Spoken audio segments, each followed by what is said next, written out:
my name is Lindsay Irene, and I am a photographer, a graphic designer, a musician, a mother, and a retired sex worker.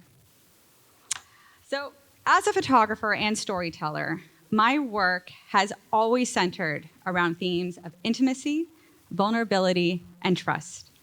And I can attribute my knowledge and understanding of these themes thanks to my background in sex work. So today, I am deeply grateful to everyone in the audience who chose to be here today to learn about a topic that is so meaningful to me, and to Creative Mornings Ottawa for creating a safe space and allowing me to be vulnerable here today.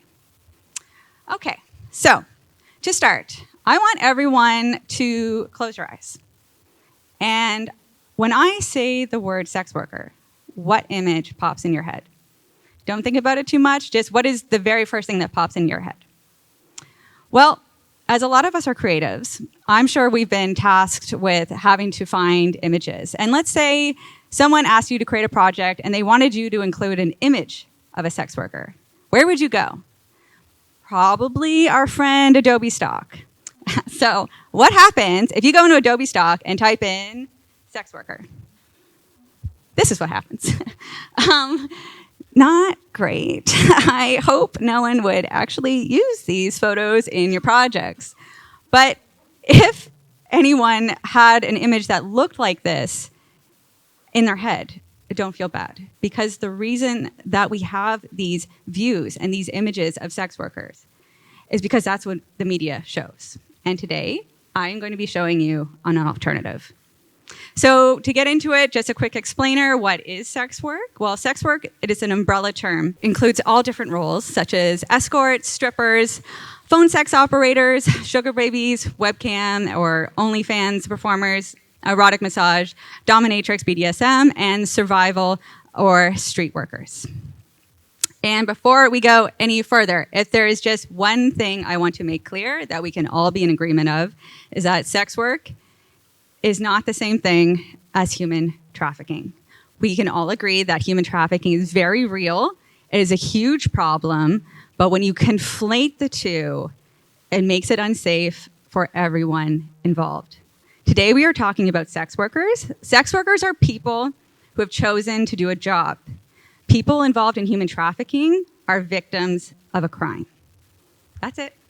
And now we can move on. Okay, let's go. So my experience as a sex worker, every sex worker has their own unique story and with their own reasons for doing it. So today I can only talk to you about mine.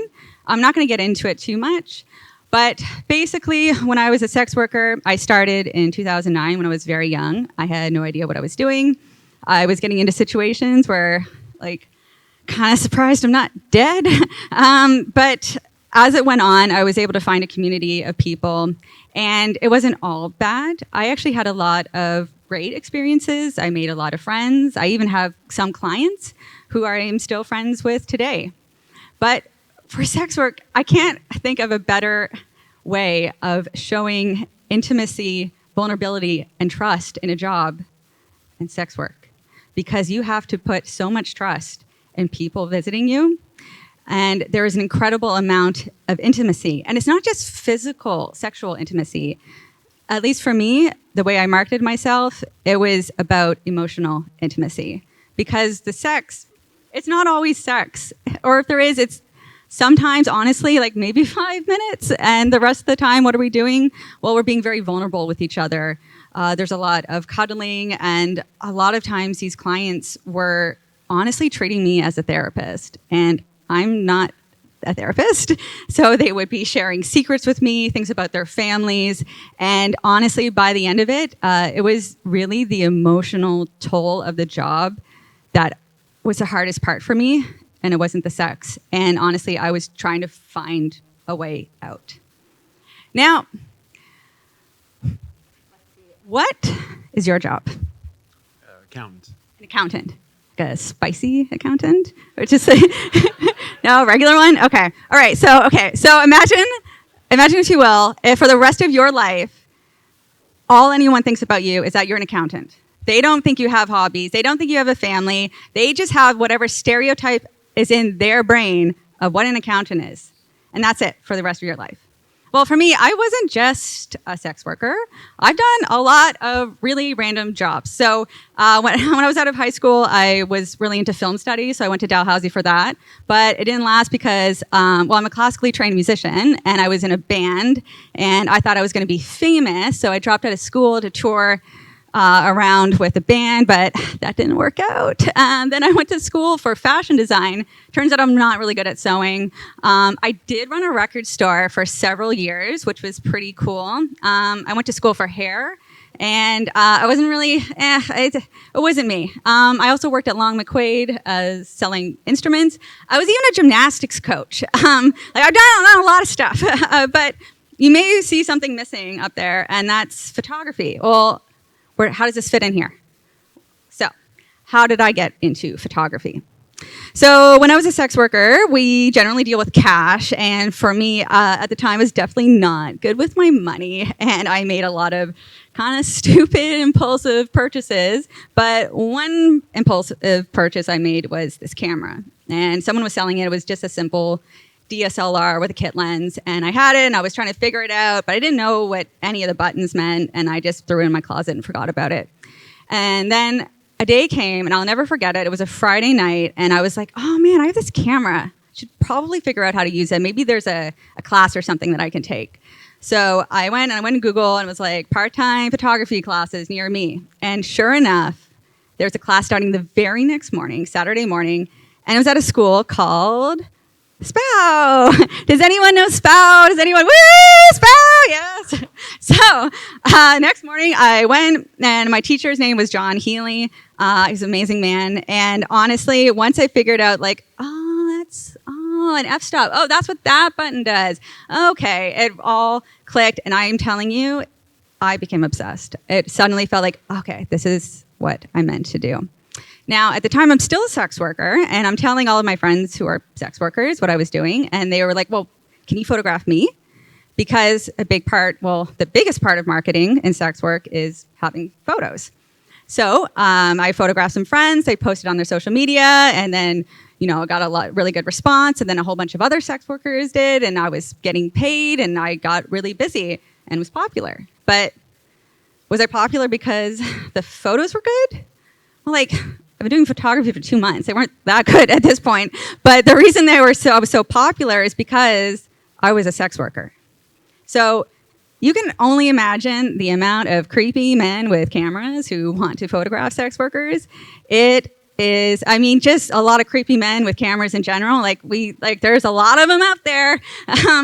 But when you're a sex worker, a lot of the time when you're posing in these photos, you do not show your face, or you will blur it, or you'll hide tattoos, because there is so much stigma and violence. I think that's a given around sex work, that to have a photographer shoot you, you have to have an insane amount of trust in that person.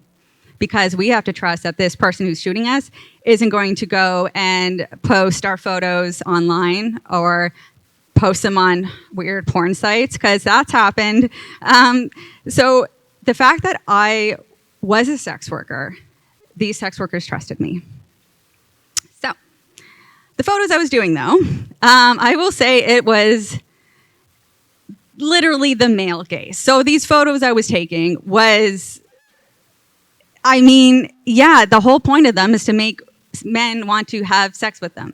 That's the point. And while they are, I think they're nice photos, but do we really know anything about the people in these photos? Do we really know anything about their personality?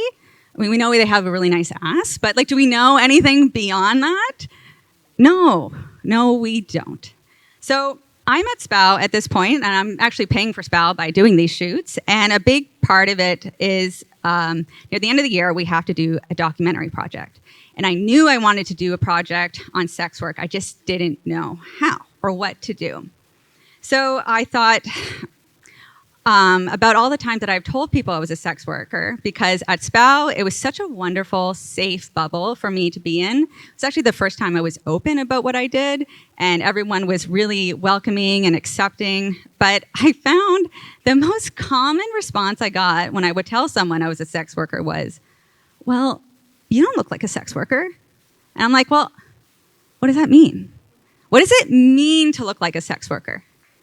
And then I thought, well, that's what I have to do. I have to show sex workers as real people. And how am I going to do that? Do I bring them into the studio? Do I go to them at work? Like what do I do? And then I thought, oh, what better way of showing sex workers as people than showing them in their home? So that's what I did. I found sex workers that, again, I was friends with. I told them what I was doing, and I went to their homes and started photographing them. I didn't get that. So what I would do, I would just show up and be like, okay, so it's Tuesday at 2 o'clock. If I wasn't here, what would you be doing? And they'd be like, I guess I'd be like walking my dog, or I don't know, doing dishes. And I'm like, okay, perfect. We're going to show that. And I would show their interests, and everyone was really excited to collaborate. And they wanted to show off what they were into. Like she was a makeup artist, or an aspiring makeup artist. They want to show that. This girl, she sews puppets. Like, who do you know that sews puppets? Like, she was so cool. These sex workers are honestly so amazing, and showing personality, that was really easy. So we had this couple here. They are their parents. They were just really loving and funny. This one here, oh my gosh, she's my favorite. So with sex workers, a lot of the times you'll find that they have an online persona where they act like, oh, I'm so kinky, or like they're into all these, like really into sex, but then in their real life, they're really vanilla. Not her. No. I love to play the game Spot the Dicks, because if you go in here, there's like a dick bookend, there's a dick floor thing. There's just like a wall of dicks back there. This girl, she just loves dick. And she was even, she had a spot on the Tonight Show ones. She just has an amazing personality. So great. But at the same time, obviously, I'm in someone's home. And to invite someone in your home, and especially to photograph them in your home, there has to be an incredible amount of trust there. So what I would do, I would just be continually checking in with them. And I would be looking around the room. I'd be like, okay, well, I see a photo on the wall. Like, do you want that shown? And I'm like, oh, crap, that's my niece. My sister would kill me. And so we'll put that down. Or I'd say, oh, your real name is on this diploma here? And like, oh, yeah, maybe we shouldn't show that. So we take that down. So with this person in the bathtub, I had to be like, okay, so are we going to show you here? Are we going to show you here? And they're like, no, it's fine. So it was just this continual checking in with them and making sure that everyone was okay and comfortable. So I have these photos and I showed them at SPOW, and the reaction I got was, well, you got to share them with the public. And as we know as artists, it's one thing to create our work. It's another thing to put it out there for everyone to see. And that was really scary, because not only is it my art, it's images of sex workers. It's images of my friends. And they had trusted me to take care of them and represent them in a way that everyone was comfortable with. And so I went back and forth. Is this really something I should do? Why am I doing this? And then I just kept remembering all the stories that I would hear. Just people losing their jobs, being kicked out of their homes. I knew more than one mothers who've had their children taken away because they were a sex worker. It's not even that they were doing sex work in front of their kids. The ex found out that they were a sex worker. Courts agreed, had the kids taken away. So I kept going with that, and I thought, okay, even if I can have like a tiny impact on stigma, then I felt like it was my responsibility to do that. So I did. And I went with Vice. And I know not a lot of people like Vice. I get it. But why did I choose them? It's because I knew they understood sex work. I even worked with one of them before in the past on an article, and I trusted them completely because they use the proper terms, they treat people with respect, and they also don't use outdated terms like turning tricks or johns. They actually understood sex work. So I went with them, and I got a really good response, and they even did a little documentary, and we'll play just a couple minutes of it, but here we That was a big deal, doing that. Thank you. So if you wanted to, you can go on YouTube and watch the full thing. It's about 10 minutes long. But something about that YouTube video that you will notice is that the comments are turned off. And fun fact, first time in Vice's history that they turned off the comments. And another reason why you have to trust the people that with your work, they made the case that as they can monitor comments that are left on Facebook or other social media, there's no way to monitor the comments on YouTube. So there was a very real risk that someone could post, be like, oh, I know this person, this is where they live. And so they went to legal, they fought, and yeah, comments are turned off. So really happy about that. Because this is what the comments look like. This is what failed parenting looks like. Barf. Oh, mom's proud of her. Open that legs, get that money. Okay. So honestly, was I upset about these comments? No. Honestly, this is the reason I did my project, is because these are the type of comments that are out there. And I know it can be really hard putting yourself out there because we all fear comments like this because it is such a personal thing, taking your work and having to let go of that control. And so it's all about just reminding yourself why you're doing what you're doing. Because how was I handling it? Not good. Just not good. I'm not going to lie. I had an Ativan prescription. I was having panic attacks every day. And I was just going down this rabbit hole of thinking, fuck, am I doing the right thing? Like, am I exploiting them? Like, is this doing more harm than good? Are my pictures even any good? And thankfully, what helped was just having everyone around me to like pick me up and be like, no, remind yourself why you're doing it. People care. The people in the project want to be in it.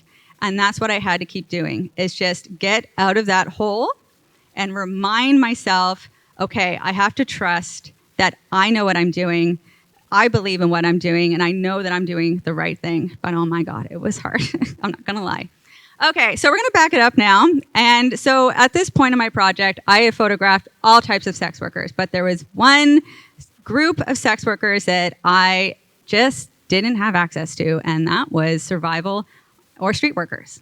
And I don't think any of us really could just go down the street with a camera and go up to someone and have them trust us, because honestly, why would someone just trust me? Like, I don't blame them. So as luck would have it, I spoke at a University of Ottawa class that focused on storytelling as a way of sharing information. And the topic of the day was sex work. So they brought in people with lived experience to teach the class about it. And I was there, and a few others, including this woman named Jen. Jen was such a wonderful person. She was a street worker. And she came up to me afterwards, and she said she loved my project, and she wanted to know if I needed help finding street workers. And I was like, yes, I do. So next day we went to her house. She is such, like, I don't know if anyone's from the East Coast, but she like reminds me of an East Coast grandma, where they're like really funny, sweet, but also can be super scary. You don't want to mess with her. She is, but still a really amazing person with an amazing story. So what they did is they took me out to Montreal Road, and we walked out of the car, and I swear we didn't take 5 steps. People just started scurrying. I don't know where they came from. They were just running over, leaping into our arms, just yelling, oh, Jen, Jen. And it quickly realized that Jen was the mom of the street workers. Everyone knew her. She protected everyone. And so what happened, she just went and told them, I was standing back there like, hi. And she's like, this is Lindsay. This is what she's doing. And she asked if they wanted to be in it. And they did. But why did they trust me? They trusted me because Jen trusted me. So because Jen was such a caring figure in that community, just the basis that she believed in me, they did too. So because of her, I was able to photograph all sorts of different sex workers. A lot of them didn't have homes, so I would just photograph them on the streets or even at a community center. And I'm telling you, some of the stories that I heard, it really shifted my perception of sex work. Not gonna lie, some stories I heard were pretty dark, and it made me rethink everything that I had been through or I've heard. There's one thing when, like, if you're a sex worker, like maybe like a more high-end one, and a bad day is a guy not showering. Well, some people I've heard, yeah, my day was really bad because my client chased me with an axe through a graveyard. It was. I definitely had a huge shift in how I felt about the industry. This person used to be a street worker, and they actually are doing their master's at this point, and they were so proud of the fact, and they were so excited. They would put on their university sweatshirt. They want to be photographed doing their work, and it was really nice to be able to give them, show them, honor all the work that they've been through. Because of the stigma that is out there, to be in this project, my rule was you have to have people, like if you are in this, there's so much that can happen if people in your life that don't know you're a sex worker. So the people that agreed to be in it, those are people that they knew if they were in this project that they wouldn't lose their home, they wouldn't have their family disown them. So also something that you will notice is that most of the sex workers were white. And honestly, the amount of stigma and violence that happens in sex work is only amplified for sex workers of color, for Indigenous sex workers, and and also for people who are trans. So, did I want my project to be diverse? Of course, but I'm not going to risk someone's safety just for the sake of being like, look how diverse my project is. Like, that's not what's important. What's important is that everyone is safe. So what did I do? Oh, thank you. Okay. So what did I do to kind of combat that? Well, an option that I had was I allowed people to write stories, so anonymously. So what I did, so that way I had a collection of stories that people did about the perspective of being a Black sex worker, about being a trans sex worker, a sex worker with disability. So that way I was able to have a more well-rounded view of sex work. Now, where am I today? Well, in this photo here, is of me, and it was, because I wanted to be included in the project. But this photo was taken by my daughter, and today my daughter is 13, but at the time she was 8. So something you may have noticed is that while I'm open with you all here today, and I'm open, my work knows, and my friends know, but I was not ready to share an advice documentary that I was one, especially just. For me, the most important thing was protecting my daughter. My daughter is a really cool kid. She's super empathetic, and I know, like, one day, like, I'm hoping she'll be understanding, but now is not the time. On top of being a teenage girl, I don't think she can really handle the idea of her mom. No one wants to think of their mom having sex, let alone sex with half the city. So, like, I'm not going to do that. So for that decision that I made, it's just being more private right now, of just laying low. My Instagram's locked because my daughter kept trying to follow me, and I'm like, no, sorry, you're not seeing any of this right now. So I made that decision at the end of the day because I have to commit to the trust that I have in knowing what is best for myself and my family. Because ultimately, our art represents our own unique voice, and the way that we choose to share it with others can only be decided by us. And it could be so easy to be persuaded by others or to follow in others' footsteps, because making the decision on our own can be, quite frankly, very scary. So ultimately, the most important aspect of trust is the trust that we have in our own creative process. So thank you so much for allowing me to be so open with you guys. It really means a lot that you wanted to be here, knowing what the topic was. And thanks again to Creative Mornings for having this wonderful opportunity. I'll never forget it. So thank you so much.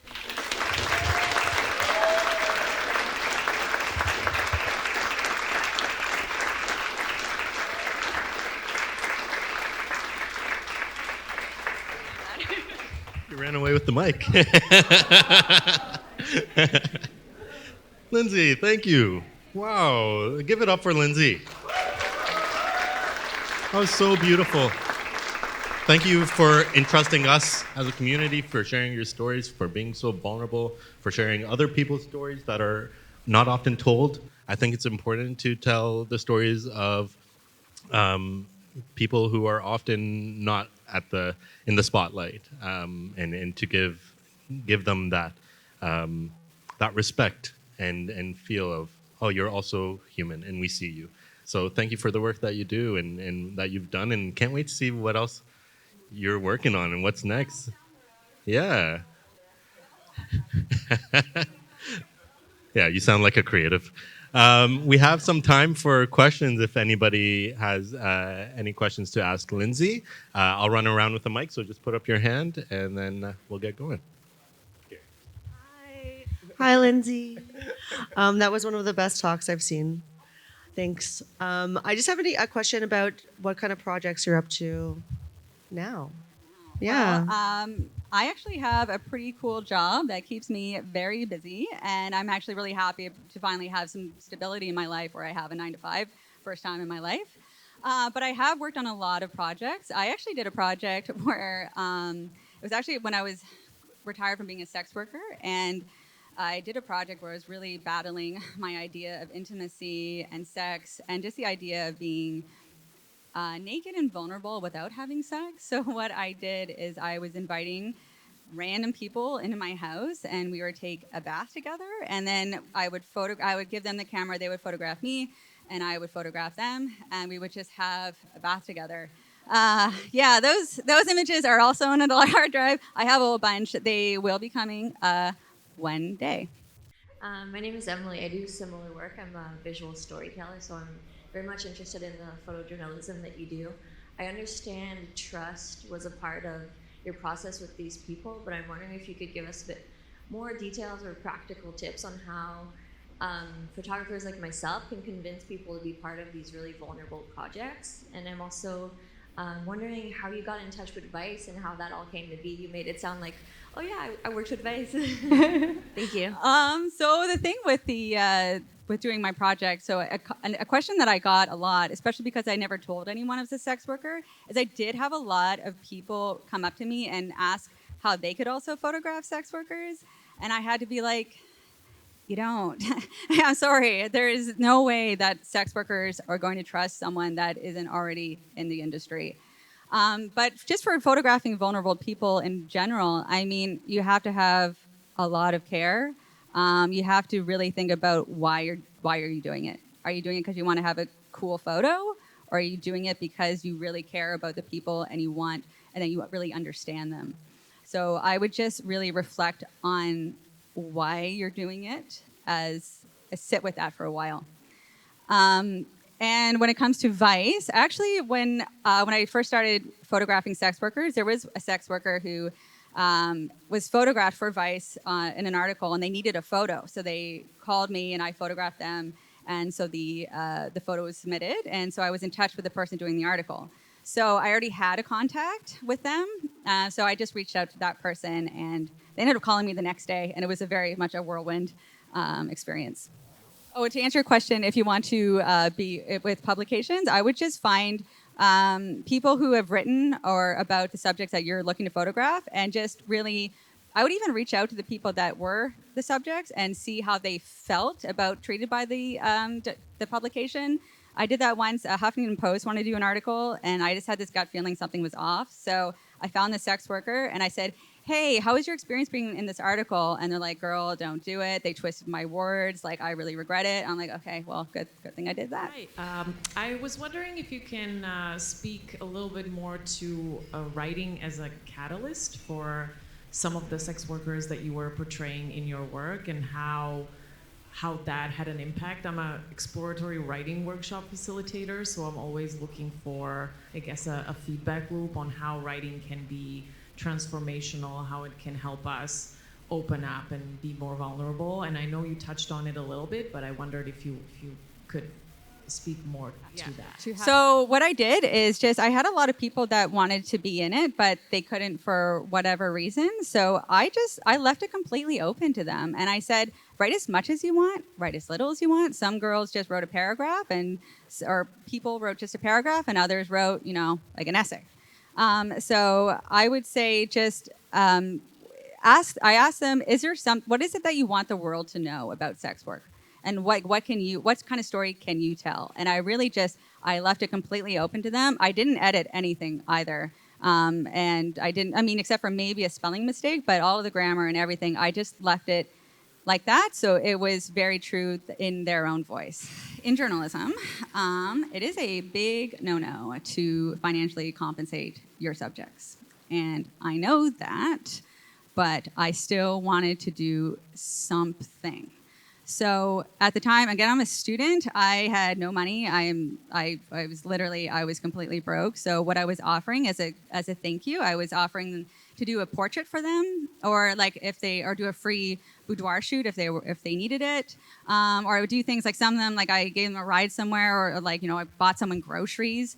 And for the street workers, I will say, and I know this is controversial, but Jen was like, yeah, you're going to have to pay them. And I'm like, okay. So I went to my bank account, withdrew everything I had. Jen, all she wanted was 2 packs of smokes and a chocolate bar. But everyone else, I would give everyone $20. And I know some people don't like that, but I felt right in doing that because, if it just made it their day a little bit easier, then, as a thank you, I wanted to do that.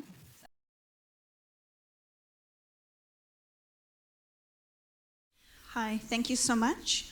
My name is Sonia Howard. I have one serious question, one somewhat serious question. One, are you staying in touch with any of the people that you connected with through this project or others? And are you finding that a way to build community and safety and trust, especially for those who are survival or street workers? And is that like a way for you to be a catalyst, like a second mama in that space? Is that a space you want to occupy? And 2, do you do headshots for professional services websites? Thanks. Really great question. So have I stayed in touch? Yes, I have. Some more so than others. I will also be serious and share the bad news that Jen has passed away. Some others in my project have also passed away from various reasons. It's been very hard, as again, there is a lot of stigma in this industry. So, yeah, that was very difficult. I do keep in touch. I'm not the mom though. I wish I was, but I mean, I don't know. I've also just removed myself from the industry a lot for my own mental health. Honestly, whenever I have to talk about this, I go through a lot. The industry affected my marriage, affected my mental health. I recently had to put a guy in jail. So whenever I have to talk about this, I go through it all again. So I have had to remove myself from the industry for that reason, just for the sake of my health and my daughter. But there are so many people out there that are doing the good work. You can't just be one person doing everything. So there are a lot of really great organizations. And if anyone wants to donate to organizations, Willow's Drop-In is a wonderful one. They're always looking for donations of goods, of care products, money. So if there's a way to give back, it would be to reach out to them. And I sometimes do headshots. There's a lot of great people here who are probably better than me at that, but yeah, I can. So thanks.